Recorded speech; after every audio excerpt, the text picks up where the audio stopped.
So in our journey of 15 years in Chennai and likewise over 30 years of our business in office business and overall in our commercial real estate, there has been thankfully a big paradigm shift, and it's never been a boring day.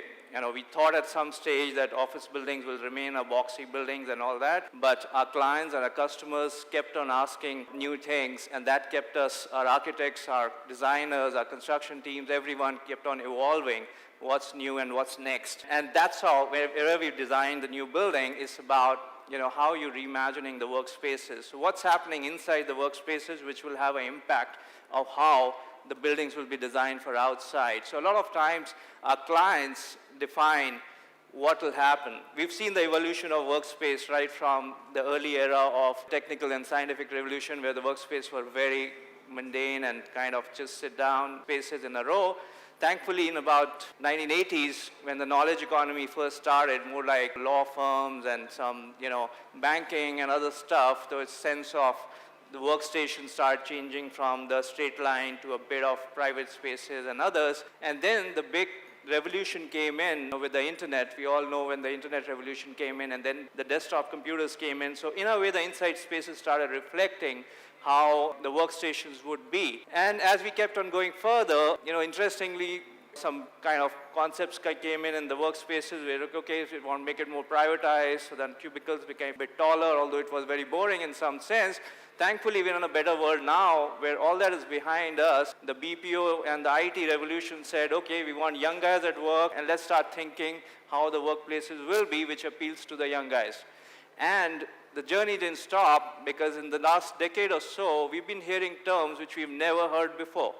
Collaboration, innovation at work, work-life balance, and the new term which I've heard is called work-life integration. And that's a big transition shift between work-life balance and integration, because as employees, all of us work 80% of our awake time at work. So even if we call it work-life balance, it's actually 20% is where we want to balance the balanced life.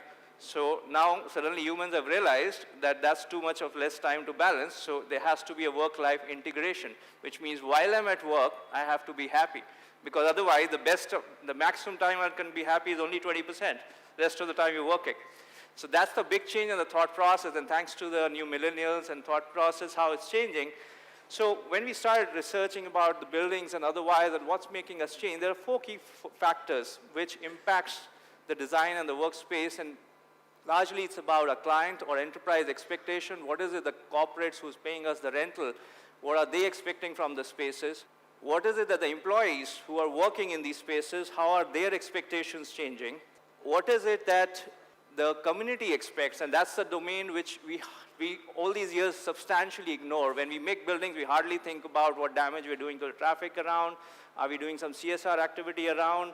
Taking care of that the carbon footprint of making a building should be less, and those kind of factors. And then obviously you have a set of architects and construction guys who come and tell you that, guys, our industry has changed, so don't think conventional way, we can do a better job as well, right? So these are the four factors which makes it. On the user side, largely, it's very interesting because now most companies have this best workplaces awards and all that, and employees have started realizing that more than the incentive which you pay, are you making me breathe a better air when I'm in office for 10 hours a day, right? Are you taking care of my wellness? Because by the time I'll retire, I'll be, if you're not taking care of my wellness, I'll be so ill, if I may say, right? I mean, it's a natural light, something which was always taken granted that it's only available to big bosses. It's increasingly getting demanded that all of us at work floor want natural lights, and suddenly the whole expectation of how the floor plate designs change.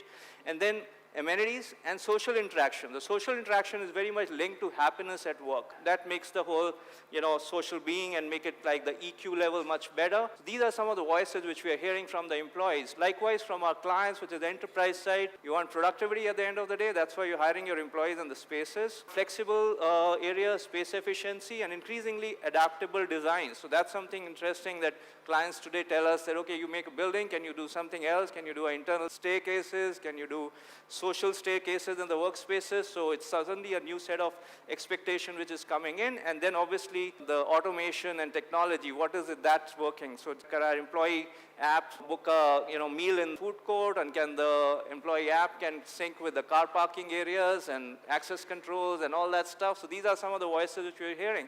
Community factor has been historically been ignored. And likewise, most developers in India would never think of that when you're creating a building. Are you thinking of creating an infrastructure around? Are you thinking of sustainability? And what Mr. Cutter said, that 30 million of DLF portfolio is platinum LEED certified, which means we are making an impact that every new building which we are creating, the net resources which consume are lesser.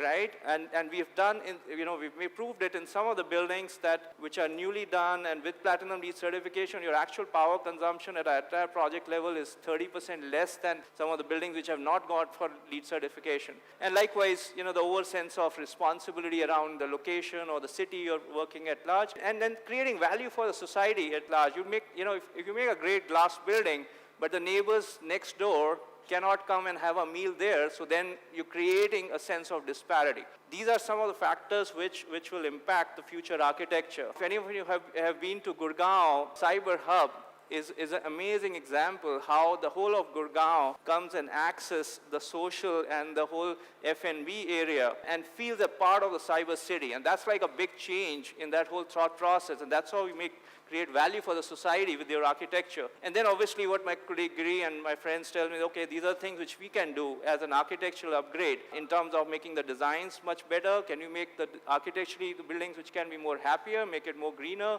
landscaping, so the human experience is better. They're designed for safety, and obviously you induce in the technology and automation, and obviously designed with lower carbon footprint. So these are some of the factors when we look at design. Internationally also, when you look at some of the new buildings, I'm sure you must be aware of Hudson Yard, which is the most popular project. And if you check internet and social media, the amount of selfies which have gone in with this vessel which is created in the center of a commercial complex, it's amazing. This was never done before, but it's like how in an office commercial complex, you create an architecture feature, and that becomes a social engagement area, not just for the people who work, but everyone these days who travel to New York would visit a commercial building and would have a photograph or a selfie with next to this place called Vessel. Likewise, we've seen some interesting concepts in some of the new buildings in San Francisco, where buildings literally talk to each other in terms of walking corridors or staircases. And interestingly, some of the newer buildings actually don't have boundary walls, which means what you're building as building, the people when you're passing by or the cars parks by, you actually see the architecture and feel connected. So rather than a disconnected architecture. So that's something very interesting input which we are getting it from an international level. And most of clients increasingly have started asking internal staircases. Now this is where a big conceptual change is, because on one side internal staircase will reduce our efficiency, but clients are saying, okay, it's okay, I'm okay to reduce the floor efficiency, but the value creation the internal staircase does in terms of collaboration and making people feel they're a part of the family, even if they're operating at different floors, they're all connected. So that's something a bigger ask. So you'll be surprised. So we need to keep a watch on these trends, because what's happening inside the spaces will define that how do we define the outer shell. Likewise, the workspaces in our inside interiors, they don't look like workspaces. Most of the new offices, the entrance is no more a reception. You actually have an open island kitchen or an island cafe, and that becomes your reception. And then I'm sure you've heard of the flexi seating or kind of collaborative working areas, not a fixed seating and all that stuff. So it's completely redefining what the future buildings would be in terms of their design and kind of overall architecture. Interestingly, so these are some of the factors, and so our designs in future would have the ability to drive safety, quality, technology, and at the same time, faster pace of delivery. Thanks to the new format of construction technology, steel structure, so in a way, your completion and delivery timelines have come down by almost 30%. So no more 3 years time for a building. Between 1.5 to 2 years, substantially large developments can be done. There is a substantial technology upgrade on the construction cycle. There is substantial technology upgrade in the overall BMS systems and the overall fire evacuation system, and likewise, substantial technology upgrade in the vertical transport, how the destination control elevators will manage and help the clients, access their floors. This is an interesting example. You can have Earlier, clients would used to aspire independent building. Now, with the destination control structuring, you can actually have one set of client taking one lower set of floors and the second set upper floors. So literally, you have two buildings, one, but instead of separate, is one on the top of the other. So this is also possible because the way the architecture has given us these solutions. So these are some of the thoughts which largely my colleague Giri and his senior architects were working on. They said, as we were designing the new building, how do you make the whole complex talk to, where the buildings talk to each other? You have central spaces, which are those high energy spaces. Typically, you do amenities at the podium at a ground floor level. They look up to each other. You have outdoor seating. In the morning, when an employee comes to work, you walk into those areas. You feel fresh before you go to work. And when you take multiple breaks during the afternoon and lunch hours and all, you like to come down because that just refreshes you, and then you go back to work.